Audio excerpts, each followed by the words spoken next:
স্বরচিত একটি কবিতা শোনাচ্ছি। নাম আর জি কর। প্রতিবাদ করলেই তার শত্রু চারিদিকে, প্রমাণ পাওয়া গেছে বহুদিন আগে। কিন্তু আর জি করের কাদম্বিনীর মতো কষ্ট পায়নি, ইতিহাসের পাতায় নেই এমন কাহিনী।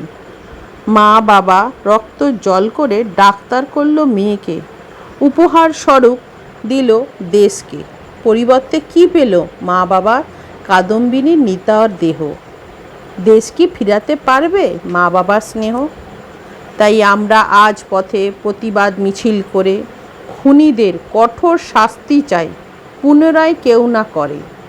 অন্যায় পাপ করতে গেলে যে তার বুক কেঁপে ওঠে, ভয় ভীতি ত্রাস দেখা যায় তার ঠোঁটে। বলে শতবার, না আর করব এমন কাজ, তবেই হবে আমাদের জয়, পড়বে মাথায় তাদের বাজ। প্রতিটি মেয়ে যেদিন একা বাইরে যাবে, নিশ্চিত নির্ভয়ে স্বাধীনভাবে, সেদিন হবে আমাদের প্রতিবাদী মিছিলের জয় জয়কার। কাদম্বিনীর মা বাবার স্নেহের হবে বিচার।